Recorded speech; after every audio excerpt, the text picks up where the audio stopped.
माने माया, माया माने माया उपराय, उसी माया में फंसी हुई है प्रेमी भाई बहनों। और वरौनिक पानी प्रेमी भाई बहनों बड़े रिप जाए। कभी ये मन प्रेमी भाई बहनों, ये मन जीवात्मा के बस में थी। अब ये मन जीवात्मा कहीं कहीं हाट बाजार में ये मन जा रहा है, कहीं उधर जा रहा है, कहीं उधर जा रहा है। ये मन आपके बस में नहीं है प्रेमी भाई बहनों। इसलिए कहा कि वरौनिक पानी प्रेमी भाई बहनों उल्टा जा रहा है। माने ये मन पहले जीवात्मा के बस में था, कर यहीं बधा हुआ था, अब ये मन उल्टा जा रहा है।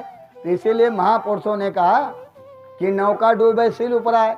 सिल मतलब ये शरीर माया रूपी नौका, ये माया रूपी शरीर और ये नौका रूपी शरीर और उसी माया रूपी में फंसा हुआ है। सिल माने माया, सिल उपराए प्रेमी भाई बहनों। तो इसीलिए ये महात्माओं का ये एक एक शब्द बड़े हार्ड बड़े विषय हैं प्रेमी भाई बहनों। इतना आसान नहीं, ये रामायण गीता भागवत कुरान हदीस से समझ में नहीं आएगा। संतों और महात्माओं ने पहले जब ये सीधा घट की शब्द बताने लगे संतों ने, तो देखा ये संसार बस में नहीं आएगा, ये हम आप इनके बस में नहीं। तो ये तमाम दृष्टांत के रूप में देने लगे, दृष्टांत से हमको आपको मोड़ने लगे। इसे संतों और महात्माओं के दृष्टांत से हमको आपको पकड़ने लगे। तो तमाम पिछले महात्मा का दृष्टांत सुनाना गुरु महाराज ने शुरू किया। पहले गुरु महाराज सीधा सत्संग देते थे, मगर हाल ही समझ में ने कोई किसी को नहीं आता था, मगर धीरे धीरे अब तो सबके समझ में आ गया। तो हम लोग इतनी कीमती दौलत, इतना हीरा जैसे अनमोल दौलत हमको गुरु महाराज ने हमको आपको समर्पित किया, उसके बाद भी हम लोग रोएं तो प्रेमी भाई बहनों चिल्लाएं, तो ये तो हमारी आपकी नादानी है, ये हमारी आपकी कमजोरी है। क्योंकि जब आप अंतर में कमाई करेंगे, घट के घाट में कमाई करेंगे, मगर थोड़ा परहेज, एक टाइम भोजन करिए प्रेमी भाई बहनों, 24 घंटे में चाहे रात करिए चाहे दिन, तो ये शरीर स्वस्थ रहेगा, हल्का फुल्का रहेगा, फुर्तीला रहेगा, आलसपन नहीं रहेगा।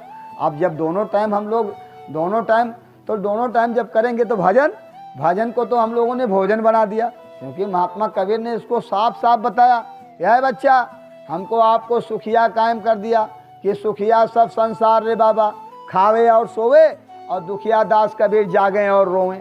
तो महात्मा कबीर ने सीधा इंजेक्शन मारा। तो संतों ने डायरेक्ट इंजेक्शन हमको आपको दिया शब्दों का कि हम लोगों ने क्या कर दिया, हम लोग भोजन, ये तो भजन था, ये तो आज कोई नई बात संत लोग नहीं, ये तो पुरानी जो हम लोग भुल्ला हो गए प्रेमी भाई बहनों। ये तो गुरु महाराज ने हम लोग भुल्ला हो गए तो उसको याद दिलाया, हमको आपको अपनी रीति नीति बताया गुरु महाराज ने, जो हमारा आपका संतों का रीति नीति होता है प्रेमी भाई बहनों। ये तो बहुत पुरानी शब्द है प्रेमी भाई बहनों।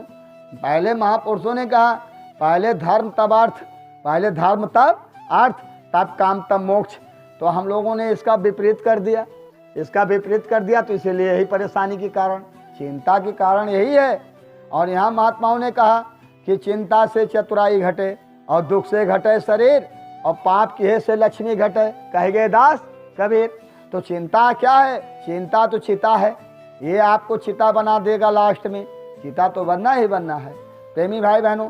तो चिंता महापुरुषों ने कहा ये जो कलेश है, बिन हरि भजन न जाए कलेशा, जब तक आपका हरि का भजन नहीं करोगे तब तक कलेश जाने वाला नहीं प्रेमी भाई बहनों। तो संतों के शरण में जब हम लोग बराबर आते जाते रहेंगे, बराबर लगे रहेंगे, तो हमारा आपका ध्यान हमेशा संतों के शरण में लगा रहेगा। नहीं एक पल अगर चूक जाएंगे तो हम लोग इसे काल देश में फंस जाएंगे प्रेमी भाई बहनों। वैसे संतों महात्माओं का जीव ये काल छूता नहीं है, मगर प्रेमी भाई बहनों हम लोग क्या, महापुरुषों ने बताया जब थोड़ी सी लापरवाही करेंगे तो प्रमोशन नहीं होगा, प्रमोशन आगे का नहीं होगा, डिमोशन होगा, थोड़ा नीचे वाले पद पे चले जाएंगे। और थोड़ा सा मेहनत करेंगे, पढ़ाई में लगे रहेंगे, गुरु की आज्ञा का पालन करते रहेंगे, ऐसा सीधा रास्ता सरल आपको कहीं और धर्मों में नहीं मिलेगा। ऐसा सीधा रास्ता आए प्रेमी भाई बहनों, ये जो हम लोग ऐसा सीधा रास्ता कहीं हमको आपको नहीं मिलेगा प्रेमी भाई बहनों, क्योंकि बड़ा सीधा सरल रास्ता गुरु महाराज ने बताया। यानी चौथे पहर ये बच्चा ज़्यादा समय नहीं, अरे भाई 12 दूनी 24 घंटा होता है, 12 घंटा रात और 12 घंटा दिन। आप जरा सोचो, अरे 11 दूनी 22 घंटा, 22 घंटा खेती, दुकान, दफ्तर और परिवार में, ये कम है? ये तो बहुत है। ये तो शरीर के लिए है 22 घंटा। आप 11 दूनी 22 घंटा शरीर, बाल बच्चों के लिए, रोटी कपड़ा और मकान के लिए, आए गए और सत्कार के लिए 22 घंटा आप लगा दीजिए, तो शरीर के लिए है 22 घंटा। 22 घंटा अगर आप कम नहीं, और 1 घंटा सुबह, 1 घंटा शाम को जीवात्मा के लिए लगा दो। ये महात्मा बाबा जय गुरुदेव जी महाराज ने जो बताया, अपने गुरु महाराज ने यही इशारा किया।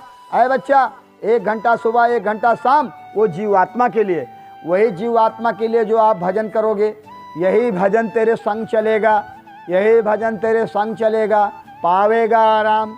और मन तो भजो गुरु का नाम, या संसार रैन का सपना, अंत में आवे काम। ये अंत में काम आने वाला नहीं, अंत में यही आपका काम आएगा जो आप ये भजन करोगे।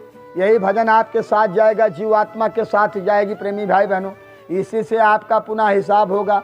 और बाकी 11 दूनी 22 घंटा जो आप रोटी कपड़ा और मकान के लिए आप रात दिन मेहनत कर रहे हो, वो धन तो यहीं रख के चले जाना पड़ेगा हमको आपको। वो तो अपने बाल बच्चों के लिए, वो तो ठीक है।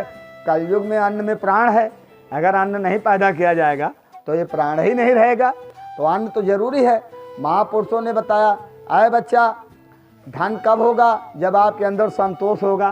संतोष ही नहीं तो धन कैसे? तब जब तक संतोष नहीं, संतोष कहाँ मिलेगा? संतोष संतों के पास संतोष मिलता है। महात्माओं ने कहा, जब आवे संतोष धन, सब धन धूर समान। गोधन बाज धन और रतन धन खान, जब आवे संतोष धन, सब धन धूर समान। तो संतोष आएगा, संतों के पास जाएंगे। जब तक संतोष नहीं आएगा, जब तक ये जीवात्मा प्रेमी भाई बहनों इस शरीर से, मानव शरीर से उस मालिक को नहीं प्राप्त कर पाएगी। संतोष कब आएगा? जब हम संतों के पास जाएंगे प्रेमी भाई बहनों। इसलिए हमको आपको भजन पे ज़्यादा ध्यान देना है। भजन भजन, अब जब हमारा मन रहेगा उसी पे एकाग्र रहेगा, क्योंकि यही एक मन जो है, यही मन को हमको अंकुश देना है। अंकुश, अंकुश क्या है? अंकुश सत्संग है। मन का अंकुश जो है वो सत्संग है। जब तक सत्संग बराबर मिलता रहेगा, वो अंकुश मन पे लगा रहेगा। क्योंकि अंकुश, एक अंकुश इतना बड़ा एक हाथ का लोहा होता है, हाथी को वही कंट्रोल करता है, वो अंकुश लगा देता है। ऐसे सत्संग हमारे मन का अंकुश है, और इस पे अंकुश बराबर लगता रहेगा तो ये मन जीवात्मा का साथ देगा। और जब अंकुश नहीं लगाएंगे तब ये मन जीवात्मा का साथ नहीं देगा प्रेमी भाई बहनों। तो इस पे अंकुश लगाने की ज़रूरत है। महात्माओं ने बताया, जब इस पे सत्संग बराबर मिलता रहेगा तो मोह भरम सब खत्म हो जाएगा। और नहीं तो ये मोह भरम, ये माया का इतना बड़ा चक्कर है, ये जगत का इतना बड़ा बंधन है। जब तक संत और महात्मा नहीं, इनकी दया नहीं होगी, इस जगत का बंधन, इससे मुक्त नहीं हो पाएंगे हम लोग। इसीलिए महात्माओं ने बताया कि मोटे बंधन जगत के गुरु भक्ति से काट, ये गुरु भक्ति से ही कटेगी, और दूसरा कोई और रास्ता, ये जो मोटा बंधन जगत का है गुरु भक्ति से ही कटेगी, और कोई दूसरे रास्ते से नहीं कटेगी। तो महात्माओं ने कहा कि मोटे बंधन जगत के गुरु भक्ति से काट, और झीने बंधन चित्त के कटे नाम प्रताप। तो नाम कहाँ मिलेगा? अरे भाई प्रेमी भाई बहनों, हम लोग आज देखिए कहीं भी चले जाइए, तमाम गांव में, अब तो सब लोग गांव में मानने लगे आपको। अब जैकेट पहनकर अगर आप गांव में टोपी लगा कर जाते हो तो गांव वाले कितना सम्मान देते हैं। ए जय गुरुदेव, आओ पानी पी लो, आओ पानी पी लो, कुछ पानी उन्हें पी लो। पहले तो गाली पिलाते थे, पहले तो गाली पिलाते थे लोग। हमारे तमाम बूढ़े बुजुर्ग बेचारे